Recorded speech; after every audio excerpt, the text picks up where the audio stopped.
OM Karuvarakundu സുപരിചിതനാണ്. Moyinkutty വൈദ്യർക്ക് ശേഷം ആ തലത്തിൽ നിന്നുകൊണ്ട് മനോഹരമായ ഗാനങ്ങൾ നമുക്ക് സമ്മാനിച്ച ഒട്ടനേകം ഗാനവീചികൾ, നമ്മുടെ നാവിലൂടെ സദാ തത്തിക്കളിക്കുന്ന ഗാനങ്ങൾ നമുക്ക് സമ്മാനിച്ച ഏറ്റവും പ്രിയങ്കരനായ OM കരുവാരക്കുണ്ടിനെ ഈ നിലാവിൽ പ്രഭാഷണം നടത്തുന്നതിന് വേണ്ടി സ്നേഹത്തോടെ ക്ഷണിക്കുന്നു.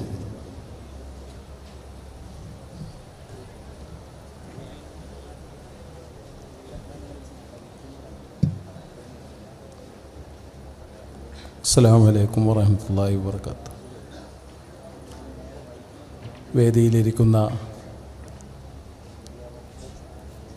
സയ്യിദന്മാരെ, പണ്ഡിതന്മാരെ, നേതാക്കളെ, സദസ്സിലെ പ്രിയപ്പെട്ടവരെ, ഈ നിലാവിൽ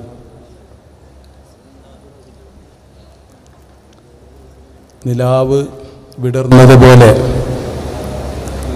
പുഞ്ചിരിക്കുന്ന നിങ്ങളുടെ മുമ്പിൽ എന്ത് എന്ന് പ്രസംഗകനല്ലാത്ത ഞാൻ സന്ദേഹിക്കുകയാണ്. എനിക്ക് കൂടുതൽ കിട്ടുന്ന വേദികൾ ഞാൻ പ്രതിനിധാനം ചെയ്യുന്ന ആ വിഷയത്തെക്കുറിച്ച് സംസാരിക്കാനായിരിക്കും. ആ വിഷയവും നിങ്ങൾ ഉൾക്കൊള്ളുമെന്ന് എനിക്കറിയാം. പക്ഷേ ആ വിഷയത്തിലേക്ക് കടക്കുകയാണെങ്കിൽ സമയം എനിക്ക് കുറച്ചൊന്നും പോരതാണ്. അതുകൊണ്ട് പരിമിതമായ മിനിറ്റുകൾ ഉള്ളതുകൊണ്ട് ഞാൻ എൻ്റെ വിഷയത്തിലേക്ക് കടക്കുന്നില്ല. നിങ്ങളെയൊക്കെ കാണാനും ഈ മഹത്തായ പരിപാടിയുടെ ഒരിക്കലും SKSSFകാരനാകാൻ ഭാഗ്യം കിട്ടാത്ത ഞാൻ, കാരണം SKSSF പിറക്കുന്നതിന് മുമ്പേ ഞാൻ അധ്യാപകനായിരുന്നു. അതുകൊണ്ടാണ് എനിക്ക് SKSSFകാരനാകാൻ ഭാഗ്യം സിദ്ധിക്കാഞ്ഞത്. പക്ഷേ ഞാൻ SKSSFൻ്റെ ഒരു സഹയാത്രികനായിരുന്നു എന്ന അഭിമാനത്തോടു കൂടെ പറയുകയാണ്. അതിൻ്റെ കൂടെ സാധാരണഗതിയിൽ എപ്പോഴും ഉണ്ടാവാറുണ്ട് എന്നുള്ള ആ ഒരു അഭിമാനം കൂടി എനിക്കുണ്ട്. അപ്പം നിങ്ങളോട് ഈ പരിപാടിയിൽ, ഈ ഘനഗംഭീരമാർന്ന ഈ പരിപാടിയിൽ, അതും അതിൻ്റെ തുടക്കം കുറിക്കുന്ന ഈ അവസരത്തിലേക്ക് വിനീതനായ എന്നെ ക്ഷണിച്ചതിൽ എനിക്കുള്ള ഹൃദയംഗമായ കൃതജ്ഞത ആദ്യമായിട്ട് രേഖപ്പെടുത്തുകയാണ്. അറിവ് ആണല്ലോ പ്രധാനം. നമ്മളൊക്കെ അറിവ് നേടുന്നവരാണ്. അറിവ് നേടിക്കഴിഞ്ഞാൽ നമുക്ക് വിനയം ഉണ്ടാവും. യഥാർത്ഥമായ അറിവ്, മാന്യമായ അറിവ്, നന്മയിൽ ഊറുന്ന അറിവ്, വിശ്വാസത്തിൽ അർപ്പിതമായ അറിവ്, അങ്ങനെയുള്ള അറിവ് കരസ്ഥമാക്കുന്നതോടുകൂടി നമ്മൾ വിനീതരായിത്തീരുകയാണ്, വിനയാന്വിതരായിത്തീരുകയാണ്. അങ്ങനെ വിനയാന്വിതരായി നമ്മൾ സേവന സന്നദ്ധരായി മാറുന്നു. അപ്പോൾ നമ്മൾ ഉയർത്തുന്ന മുദ്രാവാക്യത്തെ അന്വർത്ഥമാക്കുന്നു. ഏത് മുദ്രാവാക്യമാണോ നമ്മൾ ഉയർത്തുന്നത് അതിന് അന്വർത്ഥമാകുന്ന പ്രവർത്തനങ്ങളാണ് നമ്മിൽ നിന്ന് ഉണ്ടായിക്കൊണ്ടിരിക്കുന്നത്. നിങ്ങൾ അങ്ങനെ ഉണ്ടാവണമെന്ന് ഉപദേശിക്കാൻ ഞാൻ ആളല്ല. കാരണം നിങ്ങൾ അങ്ങനെയുള്ള ഒരു വിഷയം, ഒരു കാര്യം പ്രതിനിധാനം ചെയ്യുന്ന ആളുകളാണ്. വിദ്യാർത്ഥികൾ എന്ന് പറയുമ്പോൾ അറിവ് നേടുന്ന വിദ്യാർത്ഥികൾ തന്നെ ഒരു പക്ഷത്ത്, ശരിക്ക് നമ്മുടെ വിശ്വാസ സംഹിതയിൽ ഉൾക്കൊള്ളുന്ന ആളുകൾ,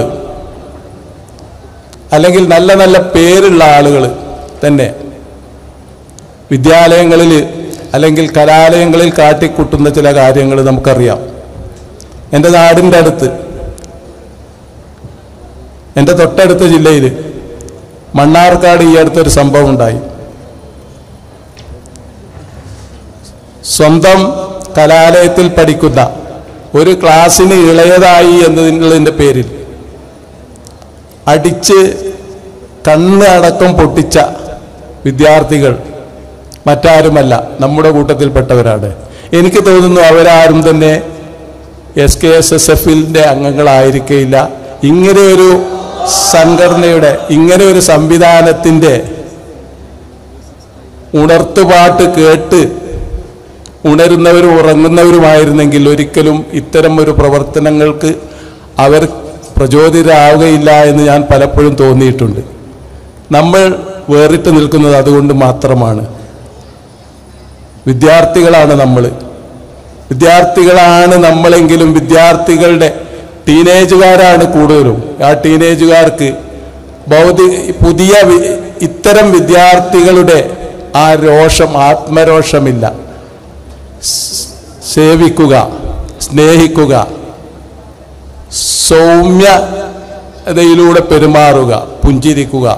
പ്രവാചകന് ഏറ്റവും ഇഷ്ടപ്പെടുന്ന ചിരി പുഞ്ചിരി. ആ പുഞ്ചിരിക്കുക, മറ്റുള്ളവരുടെ ബുദ്ധിമുട്ടുകൾ മനസ്സിലാക്കുക, വിഷമതകൾ മനസ്സിലാക്കുക, മറ്റുള്ളവരുടെ രോഗങ്ങൾ മനസ്സിലാക്കുക, കാരുണ്യ പ്രവർത്തനങ്ങൾ നടത്തുക.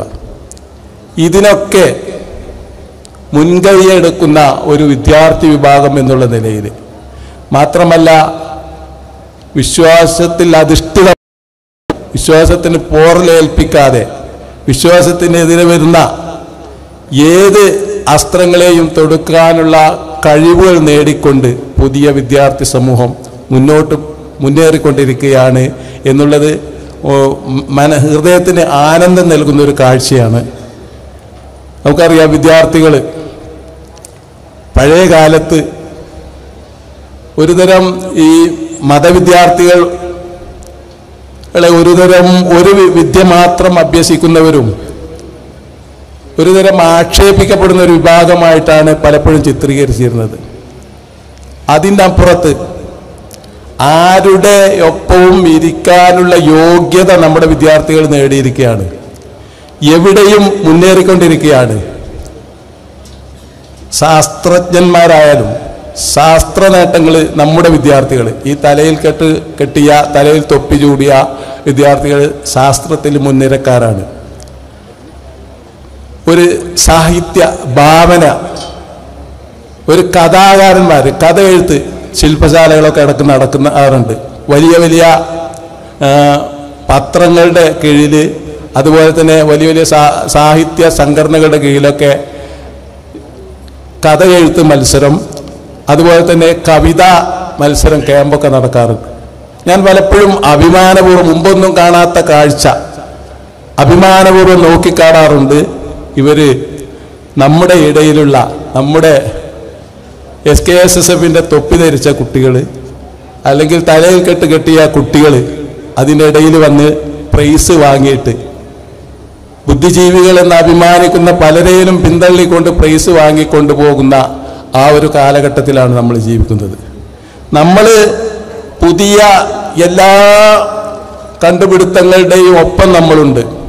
അതുപോലെ തന്നെ ശാസ്ത്രത്തിൻ്റെ എല്ലാ നേട്ടങ്ങൾക്കൊപ്പം നമ്മളുണ്ട്.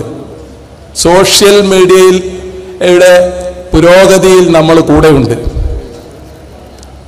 ഇതിൻ്റെ എല്ലാം കൂടെ നമ്മളുണ്ട്. പക്ഷേ അതിലെ നല്ലതും ചീത്തയും വേർതിരിക്കാനുള്ളൊരു കഴിവ് നമുക്കുണ്ട്. ആ കഴിവ് ഇല്ലാതെയാണ് മറുവിഭാഗം പെരുമാറിക്കൊണ്ടിരിക്കുന്നത്. അതിൻ്റെ ദൂഷ്യഫലങ്ങൾ ഒരുപാട് ഇന്ന് അനുഭവിച്ചു കൊണ്ടിരിക്കുകയാണ്. ഒരുപാട് പുരോഗതി നേടിയ കാലഘട്ടത്തിലാണ് നമ്മൾ ജീവിക്കുന്നത്. ഒരു 10 വർഷം കൊണ്ട് ഒരു 10,000 വർഷത്തിൻ്റെ നേട്ടമാണ് കാലം നമ്മുടെ മുമ്പിൽ കാണിച്ചു തന്നിരിക്കുന്നത്. പടച്ചവൻ എന്താണ് അതുകൊണ്ട് ഉദ്ദേശിച്ചിരിക്കുന്നതെന്നും അറിയില്ല. പക്ഷേ 10 കൊല്ലം കൊണ്ട് 10,000 കൊല്ലത്തിൻ്റെ ഒരു പാട്ടിൻ്റെ കാര്യം ആലോചിച്ചാൽ, ഒരു ഗ്രാമഫോണിൽ നിന്ന് കാസറ്റിലേക്ക്, ഗ്രാമഫോണിൽ നിന്നൊരു പരിവർത്തനം വന്ന് കാസറ്റിലേക്ക് പരിവർത്തിക്കാൻ വേണ്ടി 10-20 വർഷം എടുത്തു എന്നാണ് എനിക്ക് തോന്നുന്നത്. അതിൽ നിന്ന് ഡിസ്കിലേക്ക്, CD-യിലേക്ക് പരിവർത്തനം വരാൻ പിന്നെയും സമയമെടുത്തു. എൻ്റെയൊക്കെ ചെറുപ്പകാലത്ത് പാട്ടിനോട് ഭ്രമമുണ്ടായിരുന്ന ആൾ എന്നുള്ള നിലയിൽ എൻ്റെ ചെറുപ്പകാലത്ത് പാട്ട് കേൾക്കാൻ ഏക മാർഗം റേഡിയോ ആയിരുന്നു. ആ റേഡിയോയിൽ നിന്നൊക്കെ മറ്റൊരു പരിവർത്തനം ഉണ്ടാവാൻ ഒരുപാട് വർഷങ്ങൾ എടുക്കേണ്ടി വന്നു. ഇന്ന് അങ്ങനെ ഓരോ മാറ്റങ്ങളും ദൈനംദിനം എന്നതുപോലെയാണ് ഉണ്ടായിക്കൊണ്ടിരിക്കുന്നത്. മാത്രമല്ല, അന്നൊക്കെ കണ്ടുപിടുത്തക്കാര് വിദേശികൾ അല്ലെങ്കിൽ നമുക്ക് അറിയപ്പെടാത്ത പേരുകളിലുള്ളവരൊക്കെ ആളുകളായിരുന്നു. ഇന്ന് നമുക്കിടയിലുള്ള കുട്ടികളാണ് ബുദ്ധിജീവികളായിട്ട് പലതും കണ്ടുപിടിച്ചുകൊണ്ട് അതിൻ്റെ പാറ്റേണ് മറ്റുള്ളവർക്ക് വിൽക്കുന്നതും കൊടുക്കുന്നതും ഒക്കെ നമുക്കിടയിലുള്ള കുട്ടികളാണ്. അങ്ങനെ പുരോഗതിയുടെ ഒരു കാലഘട്ടത്തിലാണ് നമ്മൾ. എനിക്ക് തോന്നുന്നു അധികം ആയിട്ടില്ല തോന്നുന്നുണ്ട്, ഒരു 4-5 വർഷം മുമ്പ് പരസ്പരം ഇങ്ങനെ പറഞ്ഞിരുന്നു, ഇനിയൊക്കെ അമേരിക്കയിലുള്ള ആളെ ഇവിടെ നിന്നാൽ അമേരിക്കയിലുള്ള ആളോട് സംസാരിക്കാം, നമുക്ക് കണ്ട് സംസാരിക്കാം. മഹാത്ഭുതമായിട്ട് തോന്നുക. അങ്ങനെയൊന്നും സംഭവിക്കൂല. ഇനി ഉണ്ടെങ്കിൽ തന്നെ വല്ല ധനാഢ്യർക്ക് കോടികളൊക്കെ മുടക്കിയിട്ട് ചെയ്യാൻ കഴിയുന്നല്ലാതെ ഇന്ന് എന്തിനു പറയുന്നു, ഇന്നത്തെ അവസ്ഥയെ വിവരിക്കേണ്ട ആവശ്യമില്ലല്ലോ. അത്രയും പെട്ടെന്നാണ് പുരോഗതികൾ കൊണ്ടിരുന്നത്. എല്ലാ വിഭാഗത്തിലും പുരോഗതി വന്നുകൊണ്ടിരിക്കുന്നതാണ്. അപ്പോൾ ഈ അവസരത്തിൽ ഈ പുരോഗതിയോടൊപ്പം ഈ ശാസ്ത്ര മുന്നേറ്റത്തോടൊപ്പം നടന്നുകൊണ്ട് അതിലെ നന്മയെ, നല്ലതും ചീത്തയും വേർതിരിച്ച് എടുക്കാനുള്ള ഒരു കഴിവ് നമുക്കുണ്ടാവണം. ആ കഴിവുള്ള സന്നദ്ധ സംഘടനയാണ്, ആ കഴിവിൻ്റെ സംഘമാണ് SKSSF എന്ന് പറയുന്നത് എന്ന് പറയാൻ എനിക്ക് അഭിമാനമുണ്ട്. കാരണം നമ്മളുടെ പ്രവർത്തനം അങ്ങനെയാണ്. ഈ പുതിയ കാലഘട്ടത്തിൽ കണ്ടുകൊണ്ടിരിക്കുന്ന ചില പ്രവണതകൾ നമുക്കറിയാമല്ലോ. ഈ മനുഷ്യ സ്നേഹം, പരസ്പര സ്നേഹം, വിശ്വാസം ഇതൊക്കെ നഷ്ടപ്പെട്ട് ആരും ആരെയും അറിയാത്തൊരു കാലഘട്ടം, തൊട്ടടുത്ത വീട്ടിലെ ആളെപ്പോലും തിരിച്ചറിയാത്ത കാലഘട്ടമാണ്. ഏതെങ്കിലും ഫംഗ്ഷനൊക്കെ പോയാൽ നമ്മൾ എല്ലാവരും 4-5 ആളുകൾ ഒന്നിച്ചിരുന്നാൽ 5 പേരും 5 ലോകത്തായിരിക്കും. ഒരാൾ അമേരിക്കയിലാണെങ്കിൽ ഒരാൾ ദുബായിലായിരിക്കും. അങ്ങനെ സ്വന്തം ഒരു ലോകം, മുഖത്ത് നോക്കി സംസാരിക്കാൻ പോലും കഴിയാത്തൊരു കാലഘട്ടത്തിൽ പരസ്പര സ്നേഹത്തിൻ്റെയും വിശ്വാസത്തിൻ്റെയും കാരുണ്യത്തിൻ്റെയും ലോകം ഉണ്ടാക്കിയെടുക്കുക എന്നുള്ളതാണ് നമ്മുടെ പ്രവർത്തനത്തിൽ ഉണ്ടാവേണ്ടത്. ഇത് മാത്രമേ എനിക്ക് പറയാനുള്ളൂ. പിന്നെ ഒരു കാര്യം കൂടി, ഞാൻ എൻ്റെ വിഷയത്തിലേക്ക് വരുന്നില്ല, വന്നാൽ സമയം അധികം വേണ്ടി വരും എന്നുള്ളതുണ്ട്. എങ്കിലും ഒരു കാര്യം എനിക്ക് പറയാനുണ്ട്. എന്ന് പറയുന്ന ഈ സാഹിത്യ വിഭാഗമുണ്ടല്ലോ, അത് നശിച്ചു കൊണ്ടിരിക്കുകയാണ് എന്നുള്ള ഒരു ചിന്ത നമുക്ക്, ചെറിയൊരു ചിന്തയെങ്കിലും നമുക്കുണ്ടാവണം. ഞാൻ നശിച്ചുകൊണ്ടിരിക്കുകയാണ് എന്ന് പറയാൻ കാരണം, മാപ്പിളപ്പാട്ട് എന്ന് ഒരു കാലത്ത് അറബി മലയാളത്തിൽ വിരചിതമായിരുന്ന കുറേ പാട്ടുകൾ, ആ അറബി മലയാളം എന്ന ഭാഷ ഉണ്ടായപ്പോൾ അതോടുകൂടി ഒരു സാഹിത്യ സമ്പത്തും കൂടി നമുക്കുണ്ടായിരുന്നു. ആ സാഹിത്യ സമ്പത്താണ് മാപ്പിള സാഹിത്യം എന്ന് പറയുന്നത്. ആ സാഹിത്യം സമ്പത്ത് ഇവിടെ നിലനിൽക്കണം എന്നുണ്ടെങ്കിൽ അറബി മലയാളത്തെ നമ്മൾ കൈവിടരുത്. അറബി മലയാളത്തെ അടക്കിപ്പിടിക്കാൻ നമ്മൾ മാത്രമേ ഉള്ളൂ എന്നുള്ള ഒരു ചിന്ത വേണം. അറബി മലയാളം നമ്മൾ മദ്രസയിൽ പഠിപ്പിക്കുന്നുണ്ട്. പക്ഷെ അതിനുശേഷവും അറബി മലയാള സാഹിത്യം, ഒരുപാട് സാഹിത്യങ്ങളുണ്ട് അറബി മലയാളത്തിൽ, അത് ഒരു മണിക്കൂറെങ്കിലും നമ്മുടെ കലാലയങ്ങളിലൊക്കെ ഉണ്ടാകണം എന്ന് വിനീതമായൊരു അഭിപ്രായം എനിക്കുണ്ട്. എന്തിനാണിതെന്നോ, ഈ സാഹിത്യത്തിനെതിരെ എവിടെയൊക്കെയോ ഗൂഢമായ ഒരു എതിർപ്പ് തുടങ്ങിക്കഴിഞ്ഞിരിക്കുകയാണ്. അതായത് മാപ്പിളപ്പാട്ട് എന്ന് പറയുന്ന ഈ സാധനം അത് ഇനി വേണ്ട, നിലവിലുള്ള പാട്ട് മതി, പുതിയതൊന്നും വേണ്ട എന്നുള്ള ഒരവസ്ഥയിലേക്ക് മാറിക്കൊണ്ടിരിക്കുകയാണ്. നമുക്കറിയാം, വടക്കൻ പാട്ട് ആറ്റും മണമേലെ ഉണ്ണിയാർച്ച ഊണും കഴിഞ്ഞങ്ങുറക്കമായി, വടക്കൻ പാട്ടാണ്.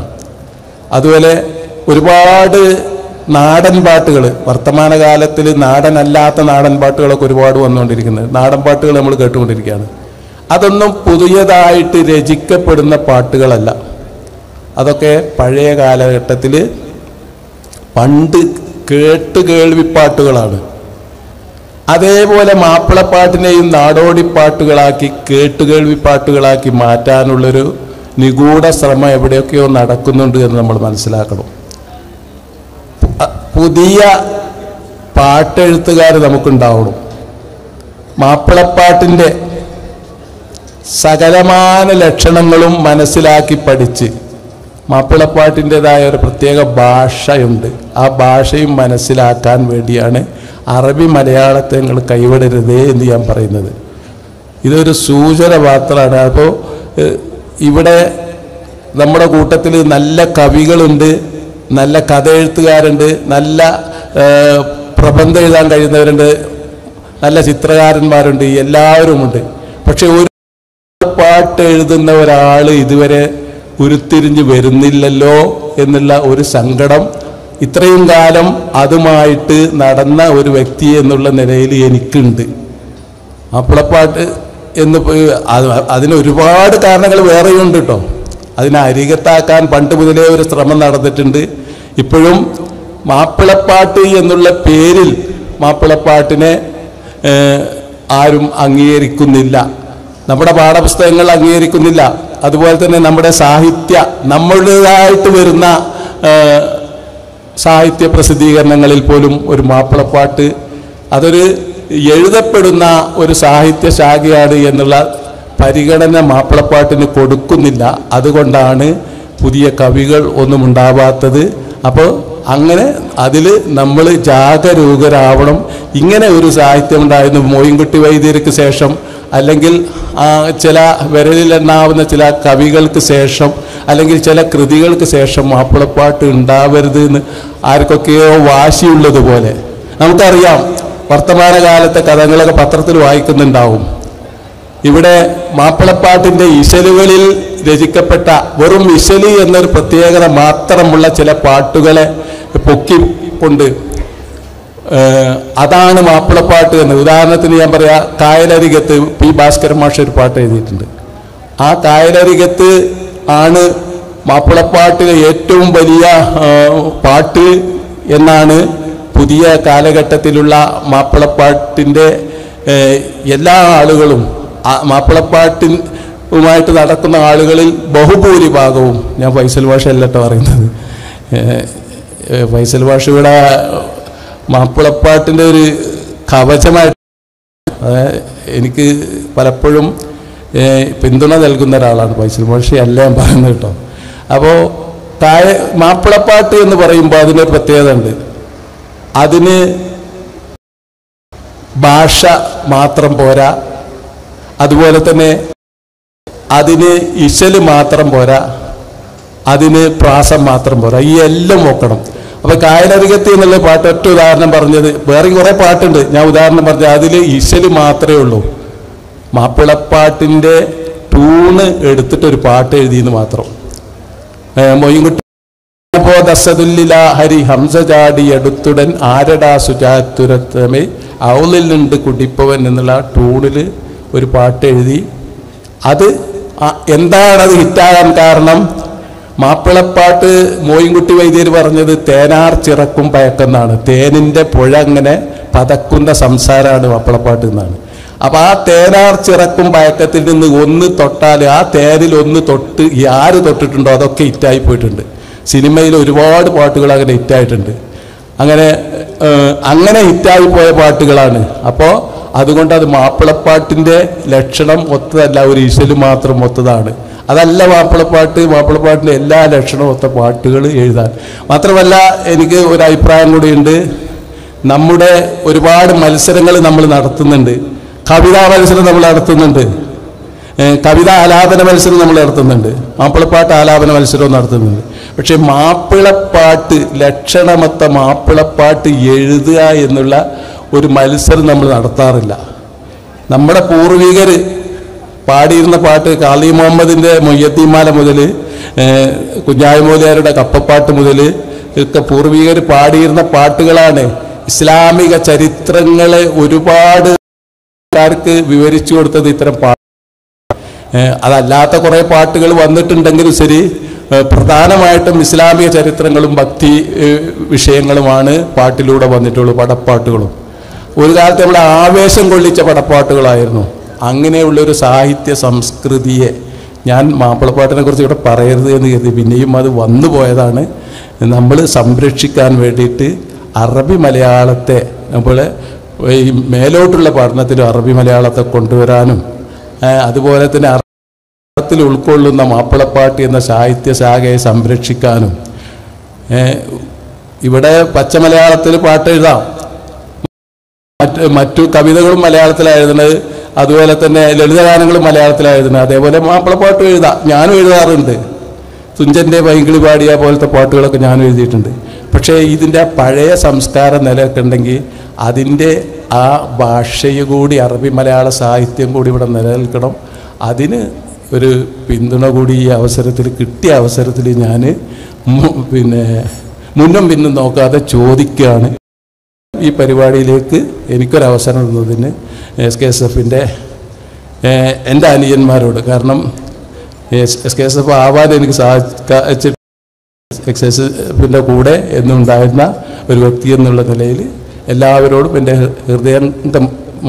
ഹൃദയത്തിൻ്റെ ഉള്ളിൽ നിന്നുള്ള കൃതജ്ഞത രേഖപ്പെടുത്തിക്കൊണ്ട് ഉപസംഹരിക്കുകയാണ്. വാഹിർ ദൈവാന അനിൽ ഹംദുലില്ലാഹി റബ്ബിൽ ആലമീൻ. അസ്സലാമു അലൈക്കും വറഹ്മത്തുള്ളാഹി വബറകാതുഹു.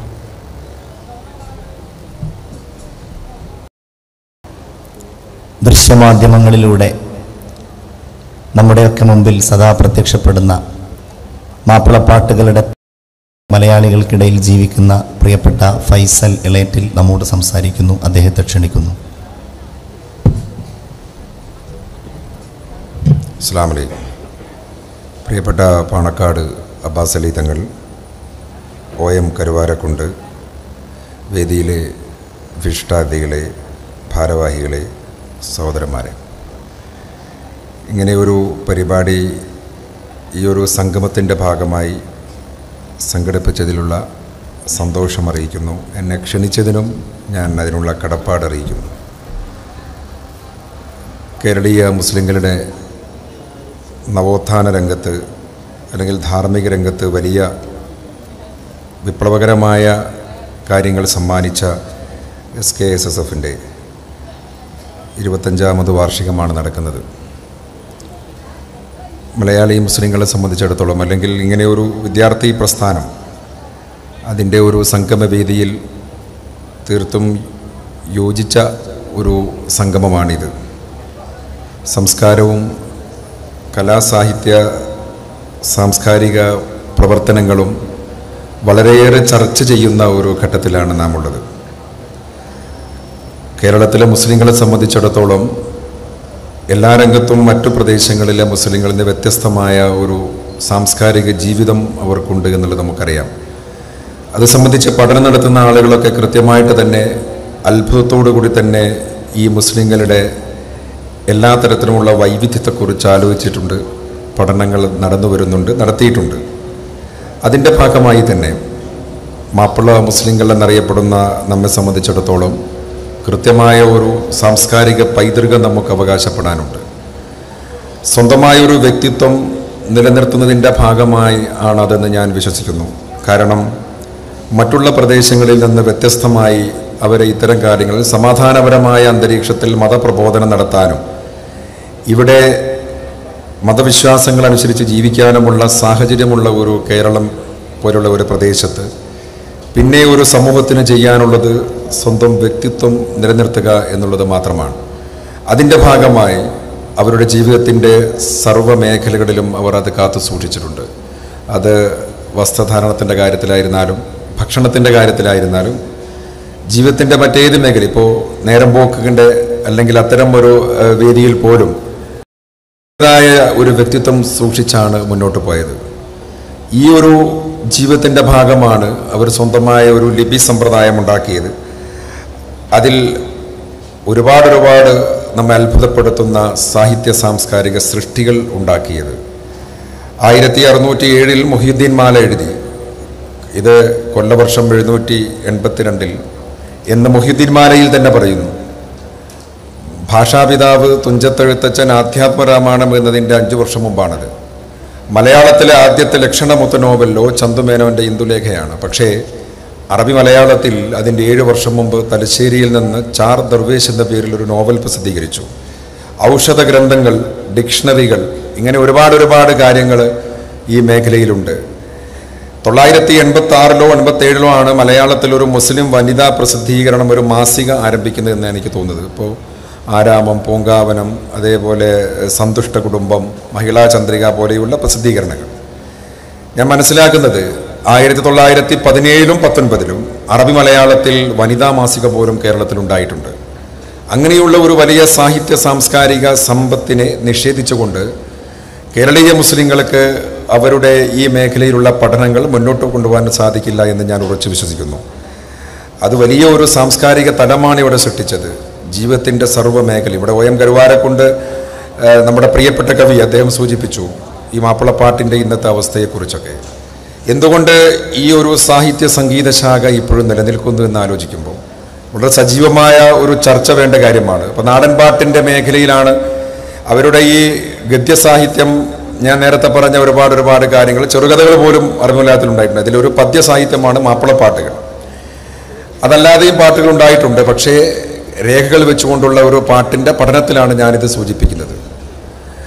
ഇത് നമ്മുടെ മുമ്പിലുള്ള ഒരു പ്രധാനപ്പെട്ട ഒരു വിഷയം. അങ്ങനെ വളരെ സജീവമായ ഒരു സാഹിത്യ സംഗീത ശാഖ നാടൻ പാട്ടിൻ്റെ മേഖലയിലാണെന്ന് മഹാകവി ഉള്ളൂരൊക്കെ പറഞ്ഞപ്പോൾ ടി ഉബൈദ് മാഷും ആബു സാഹിബൊക്കെ അതിനെ എതിർക്കാനുണ്ടായത്. ഇത് അങ്ങനെയല്ല എന്ന് പറഞ്ഞു. ഉള്ളൂരിൻ്റെ വാദത്തെ അംഗീകരിച്ചു കൊടുത്താൽ തന്നെ മറ്റു നാടൻ പാട്ടുകളുടെ സ്വഭാവമല്ല ഈ മാപ്പിളപ്പാട്ടുകൾക്കൊന്നും ഉള്ളത്. കാരണം അതിപ്പോഴും സജീവമാണ്. ഞാനിപ്പോൾ സംസാരിച്ചു കൊണ്ടിരിക്കുമ്പോഴും നിങ്ങളുടെ സമ്മേളനത്തിൻ്റെ ഗാനങ്ങളുണ്ടാവാം.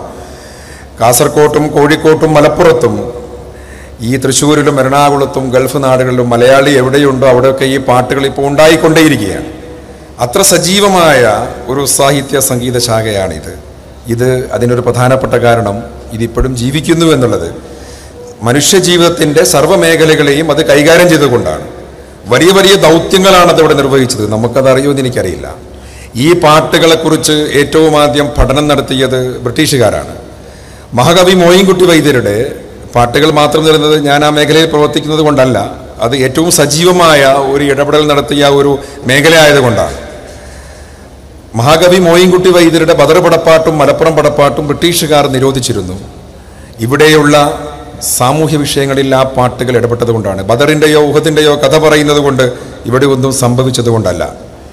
ഇവിടെ ബ്രിട്ടീഷുകാരൻ്റെ അഴിഞ്ഞാട്ടവും ചൂഷണവും കാണുന്ന ഏറനാട്ടിലെ അല്ലെങ്കിൽ നമ്മുടെ പ്രദേശത്തെ ഒരാളെ സംബന്ധിച്ചിടത്തോളം പാടിപ്പറയുന്ന സീറാപാരായണ സദസ്സുകളിൽ നിന്ന് തോട്ടപ്പാളയെ പോലെയുള്ള സൗത്ത് വയനാടിനെ പോലെയുള്ള CV ഹംസമൗലവിയെ പോലുള്ള ആളുകൾ ഇത് പാടിപ്പറയുമ്പോൾ രാജ്യസ്നേഹത്തിൻ്റെ പവിത്രതയും രക്തസാക്ഷിത്വത്തിൻ്റെ പുണ്യം വിശദീകരിക്കുമ്പോൾ ചുറ്റുമുള്ള കാര്യങ്ങളെ നിരീക്ഷിക്കുന്ന അവനെ സംബന്ധിച്ചിടത്തോളം സമരരണാങ്കണത്തിലേക്ക് എടുത്തുചാടാൻ ഈ ഒരു പാട്ട് സാഹിത്യം പ്രേരിപ്പിച്ചു എന്ന് കണ്ടെത്തിയ ബ്രിട്ടീഷുകാർ ഈ പാട്ടുകൾ നിരോധിച്ചിട്ടുണ്ട്, കണ്ടുകെട്ടിയിട്ടുണ്ട്. അല്ലാതെ പാട്ടുകളും നിരോധിച്ചിട്ടുണ്ട്. P. ഭാസ്കരൻ മാഷക്ക് മലബാറിലെ സ്വാതന്ത്ര്യ സമര സേനാനികളെ പ്രോത്സാഹിപ്പിക്കുന്ന അല്ലെങ്കിൽ പ്രചോദനം നൽകുന്ന ഒരു പാട്ട് എഴുതിയതിൻ്റെ പേരിൽ 3 മാസക്കാലം ബ്രിട്ടീഷ് സർക്കാരിൻ്റെ നിയമ നടപടിയെ പേടിച്ച് മാറി നിൽക്കേണ്ടി, ഒളിവിൽ പോകേണ്ടി വന്നിട്ടുണ്ട്.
നിങ്ങളെ വീട്ടിൽ നിന്ന് ഇപ്പോൾ ആകാശവാണി എന്ന കാര്യമില്ല. 6:45 പ്രാദേശിക വാർത്ത, 7:25 ഡൽഹി മലയാളം വാർത്ത, വയലും വീടും യുവവാണി, 8:35 ഭക്തിഗാനം കോഴിക്കോട്ട് നിന്ന് ചൊവ്വാഴ്ചയും വെള്ളിയാഴ്ചയും. വെള്ളിയാഴ്ചകളിൽ മദ്രസ ഇല്ലാതിരിക്കുമ്പോൾ 8:35 എന്ന് നമ്മൾ സമയം ഓർമ്മപ്പെടുത്തിയത് താഹർ റസൂലൊളി വീശിയ നാട്ടിൽ താരകമായൊരു ബൈത്തുള്ള എന്ന പാട്ട് കേട്ടാണ്. അല്ലെങ്കിൽ ഹോജരാജാവേ എന്ന എം കുഞ്ഞിമൂസക്ക പാടിയ പാട്ട് കേട്ടാണ് 8:35 നമ്മൾ ഓർമ്മ. ഇത് സമയം നമ്മൾ ഓർമ്മപ്പെടുത്തി. വീട്ടിൽ ഒരു റേഡിയോ ഉണ്ടായിക്കഴിഞ്ഞാൽ അത് വാർത്ത വായിക്കുമ്പോഴും ഗാനങ്ങൾ പാടുമ്പോഴും ഒക്കെ ചെയ്യുമ്പോഴും നമ്മുടെ പണികളൊന്നും മുടങ്ങുന്നില്ല. നമ്മുടെ അടുക്കളയിൽ ഭക്ഷണം ഉണ്ടാക്കാം, പത്രം വായിക്കാം, നമ്മളെ പ്രാഥമിക കർമ്മങ്ങൾ നിർവഹിക്കാം. നമ്മുടെ സമയത്തെ ഓർമ്മപ്പെടുത്തുകയാണ് അത്തരം മീഡിയകൾ ചെയ്തത്. പക്ഷേ ഇന്ന് അങ്ങനെയല്ല. വിഷ്വൽ മീഡിയ നമ്മെ മുച്ചിടും വരിഞ്ഞു മുറുക്കിയിരിക്കുകയാണ്.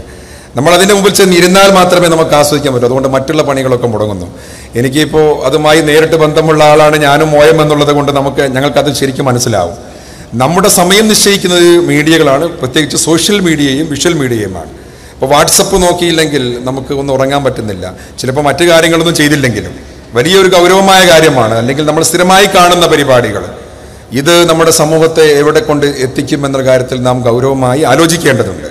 ഞാൻ പറഞ്ഞു വന്നത് അങ്ങനെയുള്ള വിഷ്വൽ മീഡിയ നമ്മൾ ഭക്ഷണം കഴിക്കുന്നത് തീരുമാനിക്കും. ചില പ്രത്യേക പരിപാടി മുമ്പ് ഭക്ഷണം കഴിക്കുക, ശേഷം ഭക്ഷണം കഴിക്കുക.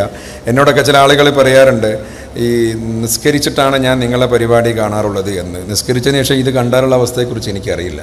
അപ്പോൾ ഞാൻ പറഞ്ഞു വന്നത് അങ്ങനെയുള്ള ഒരു കാലമാണ് നമ്മുടെ കാലം. കല്യാണത്തിന് പോകുന്നത് പരിപാടി കണ്ട്, വൈകുന്നേരങ്ങളിൽ ഭക്ഷണ സാധനങ്ങൾ വാങ്ങി വീട്ടിലേക്ക് ചില ആളുകൾ പോകുമ്പോൾ ഞാൻ വിചാരിക്കും ഇയാൾ ഭാര്യയും കുട്ടികളുടെയും കൂടെ സന്തോഷത്തോടെ ഇരിക്കാൻ വേണ്ടി പോവുകയാണെന്ന്. അപ്പോൾ എനിക്ക് പിന്നെ മനസ്സിലായത് എൻ്റെ നാട്ടിലൊക്കെ ഉള്ള ആളുകൾ ഇത് എല്ലാ ദിവസവും പോകുന്നില്ല. അവർ പ്രത്യേകമായി കാണുന്ന പരിപാടിക്കനുസരിച്ചാണ് ഈ പോകുന്നത്. അങ്ങനെ നമ്മുടെ ജീവിതത്തെ കുട്ടികൾ കളിക്കാൻ സമയമില്ല. കല്യാണ വീട്ടിൽ ചെന്നാൽ അവരോട് സംസാരിക്കും. ഈ ഒരു തരത്തിൽ വളർന്നു വരുന്ന തലമുറ എങ്ങനെയാണ്? നമ്മുടെ വീട്ടിലൊക്കെ ഇതൊക്കെയുണ്ട്. ഇതിനെ കുറ്റം പറഞ്ഞുകൊണ്ടൊന്നും കാര്യമല്ല. കാരണം അതിനെ കുറ്റം പറഞ്ഞല്ല അതിനെ പ്രതിരോധിക്കേണ്ടത്, അതിനെ ഒഴിവാക്കിക്കൊണ്ടുമല്ല. അതിൻ്റെ സാധ്യതകളെ, മനോഹരമായ കാര്യങ്ങളെ സുന്ദരമായി ദൃശ്യാവിഷ്കാരം നടത്തുകയാണ് വേണ്ടത് എന്നാണ് എനിക്ക് തോന്നുന്നത്. കാരണം അങ്ങനെയാണ് ഒരു പ്രതിരോധ നിര ഇവിടെ സൃഷ്ടിക്കേണ്ടത്. നമ്മളെ വീട്ടിലെ കുട്ടികൾ വാർത്തകളൊന്നും അവർ കേൾക്കില്ല. അവരാഭാസകരമായ നൃത്തരംഗങ്ങളിലുള്ള പാട്ടുകൾ, അല്ലെങ്കിൽ അവർ കാണുന്നത് കേൾക്കുന്നതൊക്കെ എന്താണ്? ഹൊറർ സിനിമകളൊക്കെയാണ്, അല്ലെങ്കിൽ സീരിയലുകളാണ്. വലിയ ഗൗരവമായ ഒരു കാര്യമാണ്. നമ്മുടെ ചരിത്രബോധത്തെ മുന്നോട്ട് നയിച്ചതൊക്കെ എൻ്റെയും നിങ്ങളെയൊക്കെ കാര്യം. ഞാൻ ഒറ്റ ഉദാഹരണം പറയാം. ഞാൻ മദ്രസയിലും അല്ലെ മതപഠനം സാധാ മദ്രസയിൽ മാത്രം പഠിച്ച ആളാണ്. അറബി മലയാളമുള്ള മദ്രസയിൽ പഠിച്ച ആളാണ്. അതിനപ്പുറം ഇസ്ലാമിക ചരിത്രം പഠിക്കാനൊന്നും എനിക്ക് അവസരം ഉണ്ടായിട്ടില്ല. പിന്നീട് ഞാൻ വായിച്ചറിഞ്ഞതോ കേട്ടറിഞ്ഞതോ ആണ്. കാരണം കോളേജിലൊക്കെ ഞാൻ സയൻസാണ് പഠിച്ചത്. എനിക്ക് ഈ ഇസ്ലാമിക ചരിത്രത്തിലെ ഒരു മഹാനായ മനുഷ്യനെ പറഞ്ഞു തന്നത് ഒരു പാട്ടാണ്. ഒന്ന് ഇബ്രാഹിമിനു അദ്ഹമിനെ. ഇബ്രാഹിമിനു അദ്ഹം എന്ന പുണ്യപുരുഷനെ കുറിച്ച് ഞാൻ എവിടെയും പഠിച്ചിട്ടില്ല. ഞാൻ ഇബ്രാഹിമിനു അദ്ഹം കിസ്സപ്പാട്ട് കേട്ടാണ് പഠിച്ചത്, MA ഇംബിച്ചിയുടെ. അതേപോലെ ഉമർ ഖത്താബ് റളിയല്ലാഹു അൻഹുവിന് ശേഷം രണ്ടാം ഉമർ എന്നറിയപ്പെടുന്ന നീതിമാനായ രണ്ടാം ഉമർ, അമവിയ ഭരണകാലഘട്ടത്തിലെ ഉമർ ബിൻ അബ്ദുൽ അസീസ്, ഒരു പാട്ടാണ്. അങ്ങാര് എന്നറിയില്ലേ, അങ്ങീ നാട്ടിലെ രാജാവല്ലേ, അങ്ങ് വെറും നാലണയില്ല യാചകരായെന്നോ പ്രാണസഖി. നന്നായി അറിയാം ഞാൻ ഈ നാട്ടിലമീറാണെന്ന്, എന്നാലും എൻ്റേതായൊരു ദിർഹമുമില്ല പ്രിയേ, ഉണ്ടോ സഖി ഒരു കുലമുന്തിരി വാങ്ങിടുവാനായി നാലെണ്ണ കയ്യിൽ. ഞാൻ പറഞ്ഞു വന്നത് ഈ പാട്ട് കേട്ടപ്പോൾ റഹീം മൗലവി കുറ്റ്യാടി എഴുതിയ ഹമീദ് ഷർവാനി പാടിയ ഒരു പാട്ട്. ഈ പാട്ട് ഞാൻ കേട്ടപ്പോഴാണ് ഉമർ ബിൻ അബ്ദുൽ അസീസ് എന്ന ചരിത്ര പുരുഷനെ കുറിച്ച് ഞാൻ അറിയാനും അത് സംബന്ധിച്ച് പഠിക്കാനും വായിക്കാനും ഞാൻ മുന്നോട്ട് വന്നത്. നമ്മളൊക്കെ അങ്ങനെ വളർന്നു വന്നവരാണ്. പുതിയ തലമുറ എന്താണ് കേൾക്കുന്നത്, എന്താണ് അവർ പാടുന്നത് നിങ്ങൾ അറിയിക്കേണ്ടത്. എൻ്റെ വീട്ടിലും കുട്ടികളുണ്ട്. ഞാൻ എൻ്റെ ഒരു അധ്യാപകനായതുകൊണ്ട് ഒരു അനുഭവം പറയാം. കുട്ടികളെന്ന് പറഞ്ഞാൽ അവരെപ്പോഴും, നമ്മുടെ തലമുറ എന്ന് പറഞ്ഞാൽ ഇന്നത്തെ ഫാഷൻ അവർക്കറിയാം. ഇന്നത്തെ ഹിറ്റായ പാട്ടോ നമ്മളത് ശ്രദ്ധിക്കില്ല, മുതിർന്നവർ ശ്രദ്ധിക്കില്ല. ഞാൻ 1990 ഒരു സ്കൂൾ അധ്യാപകനായി കയറിയ ആളാണ്. ആ സമയത്ത് സ്കൂളിൽ ആദ്യമായി സ്കൂളിൽ ചെല്ലുമ്പോൾ നമ്മുടെ ഹെഡ് മാഷ് നമ്മോട് പറയും, പുതിയ അധ്യാപകരോട് ഒരു ക്ലാസ്സിലും നമ്മൾ വെറുതെ പോകാതിരിക്കാൻ പറ്റില്ല, ഏതെങ്കിലും അധ്യാപകം വന്നില്ലേ നമ്മളവിടെ കയറി ഇരിക്കാൻ പറയും. അങ്ങനെ ഞാൻ കയറിയിരുന്നപ്പോൾ 90 ഒരു കുട്ടി ഒരു പാട്ട് പാടി. അന്നത്തെ ഹിറ്റ് ഗാനങ്ങളാണ്. അന്നത്തെ ഹിറ്റ് ഗാനങ്ങൾ എന്താണ്? ഇവിടെ OM ഇരിക്കുന്നത് എനിക്ക് ഇപ്പോഴും ഓർമ്മയുണ്ട്. 4ാം ക്ലാസ്സിൽ എൻ്റെ സ്കൂളിലെ കുട്ടി പാടിയത്. ഞാൻ വെറുതെ ഒരു ക്ലാസ്സിൽ പോയിരുന്നപ്പോൾ അവിടെ എനിക്ക് പാഠഭാഗമില്ലാത്തത് കൊണ്ട് പാടാൻ പറഞ്ഞപ്പോൾ അവൻ പാടിയത്, ഖുറൈശിയിൽ വിരിഞ്ഞൊരു മലരാണ് ത്വഹ ഖുർആനിൻ വഴി തന്ന കമറാണ്. അമ്പിയാക്കളിൽ രാജസെയ്തരെ ആലമാകെ പുകഴ്ത്തും തിരുദൂതരെ. OM എഴുതിയൊരു പാട്ടാണ്. എന്നാൽ ഈ അടുത്ത കാലത്ത് ഞാനിപ്പോൾ വല്ലപ്പോഴും സ്കൂളിൽ പോകുന്ന ആളാണ്. അപ്പോൾ ആ സമയത്ത് ഞാൻ 3ാം ക്ലാസ്സിലിരുന്നപ്പോൾ ഒരു കുട്ടി പാടുകയാണ്. ഒരു കുട്ടിയോട് ഞാൻ പാടാൻ പറഞ്ഞപ്പോൾ ആ പാട്ട് പാടിയ ആളൊക്കെ എനിക്കിഷ്ടമാണ്, നല്ല പാട്ടാണ്. പക്ഷേ ഈ കുട്ടി അത് പാടേണ്ടതാണെന്ന് എനിക്കറിയില്ല. കുട്ടികൾ ട്രെൻഡുകൾ നിശ്ചയിക്കുന്നു. അവർ പാടുകയാണ്, പ്രണയമേ നീ കരയുമ്പോൾ ചിരി തൂകി ഞാൻ നിന്നിടും. ഞാനിപ്പോൾ ഒരു തമാശക്ക് വേണ്ടിയോ അല്ലെങ്കിൽ ഈ പ്രസംഗത്തിൻ്റെ ഒരു കൊഴുപ്പിന് വേണ്ടി പറഞ്ഞ കാര്യം, നിങ്ങൾ ഏതെങ്കിലും വിദ്യാലയത്തിൽ ചെന്ന് നിങ്ങൾ മതപാഠശാലകളിൽ പഠിപ്പിക്കുന്നവരാണെങ്കിൽ, അല്ലെങ്കിൽ സ്കൂളിൽ പഠിപ്പിക്കുന്നവരാണെങ്കിൽ, കോളേജിൽ പഠിപ്പിക്കുന്നവരാണെങ്കിൽ, നമ്മളെ കുട്ടികളൊക്കെ ഇതാണ് പാടിക്കൊണ്ടിരിക്കുന്നത്. ഇത് പാടുന്നത് ഞാൻ എതിരല്ല, കാരണം അതൊക്കെ അതിൻ്റെ വഴിക്ക് പോകും. പക്ഷേ മറ്റുള്ള കാര്യങ്ങളും അവർ പാടേണ്ടതുണ്ട്, അവരറിയേണ്ടതുണ്ട്. നമ്മുടെ ചരിത്രബോധത്തെ നമ്മൾ എന്തൊക്കെ ഇവിടെ ചെയ്തു. ഇപ്പോൾ മലബാറിലെ മുസ്ലിം സമൂഹത്തെക്കുറിച്ചും കേരളീയ മുസ്ലിങ്ങളുടെ സമൂഹത്തെക്കുറിച്ചും ഗൗരവമായ പഠനങ്ങൾ നടത്തുന്നതിന് നമ്മളെ പ്രേരിപ്പിച്ചത് കലാസാഹിത്യ സൃഷ്ടികൾ തന്നെയാണ്. വലിയ വലിയ കാര്യങ്ങളാണ് എന്നുള്ളത് നാം തിരിച്ചറിയേണ്ടതുണ്ട്. ഇത് ഒരു തമാശക്കളിയോ അല്ലെങ്കിൽ ഒരു പാട്ട് രൂപത്തിൽ അങ്ങ് പറഞ്ഞു പോകേണ്ട കാര്യങ്ങളോ അല്ല. അതിലും വലിയ വലിയ വലിയ ഉത്തരവാദിത്തങ്ങൾ മുമ്പുള്ള ആളുകൾ നിർവഹിച്ചിട്ടുണ്ട്. ഒരു കലയെ കലയായി കാണാനും അതിൻ്റെ ദൗത്യം തിരിച്ചറിയാനും നമുക്ക് സാധിക്കേണ്ടതുണ്ട്. കല എന്തിനാണെന്ന് തിരിച്ചറിയാൻ നമുക്ക് സാധിക്കേണ്ടതുണ്ട്. ഈ അടുത്ത കാലത്ത് ഇപ്പം മാഹിത്തെ കുട്ടികളെ കണ്ടുക്കോ പെണ്ണുങ്ങളെ കണ്ടുക്കോ എന്നുള്ളൊരു പാട്ട് പാടിയ സമയത്ത്, അത് വലിയ ചർച്ചയായ സമയത്ത് ഒരുപാട് പ്രസിദ്ധീകരണങ്ങൾ ഞാനും പങ്കെടുത്തിട്ടുണ്ട് ചർച്ചയിലൊക്കെ. ഒരിക്കലൊരു ഉസ്താദ് ഇങ്ങനെ പ്രസംഗിച്ചു, ഈ പാട്ടിനെ രൂക്ഷമായി വിമർശിച്ചു. അപ്പം ഞാൻ അദ്ദേഹത്തോട് സ്റ്റേജിൽ നിന്ന് പറഞ്ഞു, നിങ്ങൾ അങ്ങനെ പറയരുത്, ആ പാട്ടിൻ്റെ രീതിയിൽ അടുത്ത റബീഉൽ അവ്വലിന് പാട്ട് വരുമെന്ന്. അദ്ദേഹം പറഞ്ഞു, അങ്ങനെ വരുമോ? വരും, ഈ കഴിഞ്ഞ വർഷം അങ്ങനെ വന്നിട്ടുണ്ട് എന്നുള്ളതാണ്. അതാ ഞാൻ പറഞ്ഞത്, നമ്മൾ അതിനെ അനുകരിക്കും. നമ്മുടെ സംസ്കാരത്തിൽ നമുക്കറിയില്ല. ഇപ്പോൾ റബീഉൽ അവ്വലിലൊക്കെ എത്ര മനോഹരമായ പ്രവാചക പ്രകീർത്തന ഗാനങ്ങൾ നമ്മൾ കേട്ടവരാണ്. ഒരു വലിയ പ്രസംഗങ്ങളെക്കാൾ, വലിയ വലിയ കാര്യങ്ങളെക്കാൾ ഒരു ഗാനം നമ്മെ ചിലപ്പോൾ, അല്ലെങ്കിൽ ഒരു കവിത നമ്മെ പ്രവാചക സ്നേഹത്തിൻ്റെ വല്ലാത്തൊരു തലത്തിലേക്ക് നമ്മെ കൊണ്ടുപോകും. അതല്ലേ പറഞ്ഞത്, ഒട്ടേറെ ദൂരം നടക്കാനൊക്കും ഒട്ടകമായി പിറന്നുവെങ്കിൽ താമര തോൽക്കുന്ന ത്വാഹാതൻ്റെ തളിർമേനി തോളിൽ വഹിച്ചേനെ ഞാൻ, ബദറിൽ ശരങ്ങൾ തടുത്തേനെ ഞാൻ. എനിക്ക് അക്കാലത്ത് ഒട്ടകമായി ജീവിച്ചെങ്കിൽ എനിക്ക് ആ സ്ഥിരുശരീരം ചുമക്കാമായിരുന്നു എന്ന് പറഞ്ഞ കവി. എന്നിട്ട് പറഞ്ഞില്ലേ, മുത്തിനെ വീട്ടു മുറ്റത്തൊരു മുന്തിരി വള്ളി പടർപ്പായെങ്കിൽ നിത്യവും ആദേഹം മുത്തും തന്നൽ എന്നെയും തഴുകി തെഴുപ്പിച്ചേനെ. എത്ര മനോഹരമാണ് പ്രവാചകനെ കുറിച്ച് പറഞ്ഞത്. 14 നൂറ്റാണ്ട് പിമ്പെന്തിന് പാരിൽ ഞാൻ പാപി പിറന്നു വീണു, പുണ്യ റസൂലിൻ്റെ പദപങ്കജം പതിയാത്ത മണ്ണിൽ പിറന്നു വീണു. ഇങ്ങനെയുള്ള സന്ദേശങ്ങളുള്ള പാട്ടുകൾ, ഇങ്ങനെയുള്ള ഇശലുകളിലൊക്കെയാണ് ഈ പാട്ട് എഴുതേണ്ടത്. ഞാൻ ഈ പ്രവാചക പ്രകീർത്തന സദസ്സുകളിലൊക്കെ പോകുമ്പോൾ എനിക്ക് ഏറ്റവും വലിയ സങ്കടം, പുതിയ തമിഴ് സിനിമാ പാട്ടിൻ്റെ രീതിയിലോ അല്ലെങ്കിൽ ടപ്പാങ്കുത്ത് പാട്ടിൻ്റെ ശൈലിയിലൊക്കെ പ്രവാചക പ്രകീർത്തനങ്ങൾ പാടുമ്പോൾ അതിൻ്റെ ആവേശം, ആ പാട്ടാസ്വാദനത്തിൻ്റെ ആവേശം ചോർന്നു പോകുന്നില്ലേ എന്ന് എനിക്ക് തോന്നാറുണ്ട്. നാം നമ്മുടെ സംസ്കാരത്തോട് നീതി പുലർത്തേണ്ടത് എങ്ങനെയാണ്? നമ്മുടെ ഈ പൈതൃകത്തെ സംരക്ഷിക്കുകയാണ് വേണ്ടത്. അതിന് ക്രിയാത്മകമായ ഗ്രാസ് റൂട്ടിലുള്ള നടപടികളാണ് നമുക്ക് വേണ്ടത് എന്ന് എനിക്ക് തോന്നുന്നു. കല സമൂഹത്തോട് സംസാരിച്ചിട്ടുണ്ട്, അത് കാലത്തോട് സംസാരിച്ചിട്ടുണ്ട്. ഇന്ത്യൻ സ്വാതന്ത്ര്യ സമരകാലത്തൊക്കെയാണ് അങ്ങനെ സ്ത്രീധനം പോലെയുള്ള സമ്പ്രദായങ്ങൾ വലിയ തോതിൽ നമ്മെ ബാധിച്ചു. ഇപ്പോൾ അങ്ങനെ ബാധിക്കുന്ന എനിക്ക് അഭിപ്രായമല്ല. ബാധിച്ച കാലത്ത് പ്രതിരോധിച്ചിട്ടുണ്ട്. അതാണ് പൊന്നും മിന്നും താലിയുമാലകളേറെ ലേപിക്കാൻ ഞാൻ പെൺകുട്ടികളെ കെട്ടുകയില്ലിക്കാലത്ത്, പുരുഷന്മാരെ ചന്തയിലേവൻ കാലി കച്ചവടം പോൽ വിൽക്കുകയാണ് പടച്ചോനെ ഈ ലോകത്ത്. ദുരിതം നിറഞ്ഞൊരു ഈ ജീവിതത്തിൽ തന്നെ കരകയറ്റിത്തരണം പടച്ചോനെ എന്നൊക്കെ പാട്ടുകളൊക്കെ സ്ത്രീധനം പോലെയുള്ള സമ്പ്രദായങ്ങൾ നമ്മെ ബാധിച്ച സമയത്ത് എഴുതിയതാണ്. ഓരോ കാലത്തും അങ്ങനെയാണ്. ഓരോ സംഭവങ്ങൾക്കെതിരെ അല്ലെങ്കിൽ അങ്ങനെയുള്ള പ്രതിരോധ നിര സൃഷ്ടിക്കാൻ കലാസാഹിത്യ സൃഷ്ടികൾ സാധിച്ചിട്ടുണ്ട്. ഇന്നത്തെ പ്രശ്നം ഞാൻ അവസാനിപ്പിക്കുന്നു. ഞാൻ പറഞ്ഞല്ലോ, വിഷ്വൽ മീഡിയയെ നമ്മൾ എതിർക്കേണ്ട കാര്യങ്ങളല്ല, അതിൻ്റെ സാധ്യതകൾ തിരിച്ചറിയുന്നു. എങ്ങനെയാണ് ഇന്നത്തെ വിഷയം എന്താണ് ഞാൻ മനസ്സിലാക്കുന്നത്? ഇന്നത്തെ ഏറ്റവും വലിയ വിഷയം പണത്തോടുള്ള ആർത്തിയും, രണ്ടാമത്തെ കാര്യം OM മാഷ് പറഞ്ഞ നമ്മൾ തമ്മിലുള്ള ബന്ധവുമാണ്. പണം എങ്ങനെയാണ് എന്നുള്ളത് നമുക്കൊരു വിഷയം. പണം എങ്ങനെ നമ്മൾ ഉണ്ടാക്കും? നമ്മൾ ദാനധർമ്മങ്ങൾ നിർവഹിക്കും, എല്ലാം ചെയ്യും, ഒരുപാട് സമൂഹത്തിൽ ഒരുപാട് കാര്യങ്ങൾ നമ്മൾ ചെയ്യും. പക്ഷേ അതിൻ്റെ സോഴ്സുകളെക്കുറിച്ചുള്ള സൂക്ഷ്മത നമുക്ക് കൃത്യമായിട്ട് ഉണ്ട് എന്ന് എനിക്ക് തോന്നുന്നില്ല. അതുകൊണ്ട് അങ്ങനെയുള്ള ചിലപ്പോൾ കച്ചവടമൊക്കെ നടക്കുന്നുണ്ട്. സൂക്ഷ്മമായ രീതിയിൽ കച്ചവടം നടത്തുന്നവരെ ഞാൻ ബഹുമാനിക്കുന്നു, ആദരിക്കുന്നു. അങ്ങനെ ഉണ്ടായിട്ടുണ്ട്. പച്ചക്കള്ളം പറഞ്ഞിട്ട് നടത്തുന്ന കച്ചവടമരുതേ, 10ൽ 11 പലിശയെടുത്തിട്ട് പറ്റിക്കലുമരുതേ. ഞാൻ മുമ്പ് കേട്ട ഒരു പാട്ടാണ്, വർഷങ്ങൾക്ക് മുമ്പ് കേട്ട പാട്ടാണ്. നമ്മൾ കള്ളം പറയാതെ കച്ചവടം നടത്തണം, സ്ഥല കച്ചവടമായാലും എന്ത് കച്ചവടമായാലും. അതേപോലെ പലിശ നമുക്കൊരു വിഷയമല്ല. നമ്മളതിന് ലാഭം എന്ന് പേരിടും. ലാഭം കൊടുക്കുകയും ലാഭം വാങ്ങുന്നു, കൈക്കൂലിയില്ല, കമ്മീഷൻ എന്ന് പേരിടുന്നു. വലിയ ഗൗരവമായ കാര്യമാണ്. അള്ളാഹു സുബ്ഹാനഹു വ തആല ഇതെങ്ങനെയാണ് കാണുന്നതിനെ കുറിച്ചുള്ള ഒരു ഗൗരവബോധം നമുക്ക് വേണം. ഇതിനെതിരെയൊക്കെ നാം പ്രതിരോധിക്കണം. ഇപ്പോൾ രാത്രിയിൽ നേരത്തെ കിടന്നുറങ്ങണമെന്നും നേരത്തെ എഴുന്നേൽക്കണമെന്നും ആരാധനയ്ക്ക് വേണ്ടിയല്ലാതെ നമ്മളങ്ങനെ ദീർഘമായി രാത്രിയിൽ ഉറക്കമൊഴിക്കാൻ പാടില്ല എന്ന് പറയുമ്പോഴും നമ്മളെ സ്ഥിതി എന്താ? നമ്മൾ രാത്രിയിലാണ് കുറച്ച് ആഹാരം കഴിക്കണമെന്ന് പറയുന്നു. നമ്മൾ രാത്രിയിലാണ്. എൻ്റെ നാട്ടിലൊരു ഹോട്ടലുണ്ട്, 6 മണിക്കാണ് തുറക്കുക, ഇത് വൈകുന്നേരം. രാവിലെ 6 മണിക്ക് അടക്കുന്നു. ഇങ്ങനെയുള്ള അവസ്ഥയിലേക്ക് എതിര് ചെയ്യുന്ന ഈ ഒരു സന്ദേശമാണ് നാം ചെയ്യേണ്ടത് എന്ന് എനിക്ക് പൂർണ്ണമായി ഞാൻ വിശ്വസിക്കുന്നു. അതുകൊണ്ട് കാലത്ത് അതിജീവിക്കുന്ന രചനകൾ കൊണ്ട് ഈ മേഖലയെ നാം സമ്പന്നമാക്കേണ്ടതുണ്ട്. അതോടൊപ്പം നാം തമ്മിലുള്ളൊക്കെ ബന്ധം, കത്തൊന്നും നമ്മൾ എഴുതുന്നില്ല.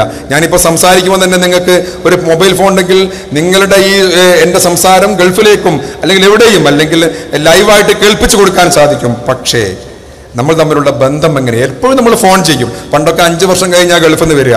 ഭാര്യയുടെയും കുട്ടിയുടെയും സംസാരം ഓഡിയോ കേസറ്റിൽ കൊടുത്തയച്ച് നമ്മൾ രാവും പകലും കേട്ട് തിരിച്ചു കൊടുത്തയച്ചു. ഞാൻ എൻ്റെ ഉപ്പയുടെ അനിയനെ ഗൾഫിലേക്ക് ഫോൺ ചെയ്യാൻ വേണ്ടി 27 കിലോമീറ്റർ ദൂരമുണ്ട് എൻ്റെ നാട്ടിൽ നിന്ന് കോഴിക്കോട്ടേക്ക്. അവിടെ പോയി ഫോൺ ചെയ്യാൻ നോക്കിയിട്ട് കിട്ടാതെ പിറ്റേ ദിവസം വീണ്ടും പോയിട്ടുണ്ട്. നിങ്ങളൊന്നും പറഞ്ഞാൽ അത് വിശ്വസിക്കൂല. ഇപ്പം നമ്മൾ ഒരു മെസ്സേജ് അയച്ചാൽ മതി. അടുത്ത വീട്ടിൽ ഫോണിന് വേണ്ടി കാത്തിരുന്നിട്ടുണ്ട്.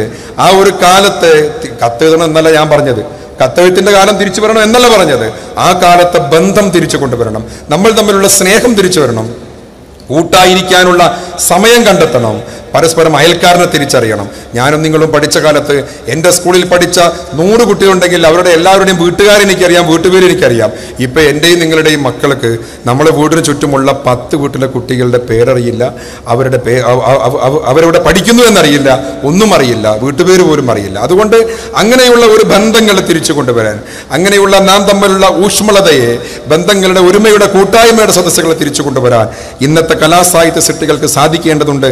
അതിന് ഒരു പ്രചോദനമാവട്ടെ ഇത്തരം നിലാവ് പോലുള്ള സംഗമങ്ങൾ എന്ന് ആശംസിച്ചുകൊണ്ട് പ്രസംഗം കൂടിപ്പോയെങ്കിൽ ക്ഷമിക്കുക. ഇത്രയും നേരം എൻ്റെ പ്രസംഗം കേട്ടതിന് നന്ദി അറിയിച്ചുകൊണ്ട് ഞാൻ അവസാനിപ്പിക്കുന്നു. അസ്സലാമു അലൈക്കും.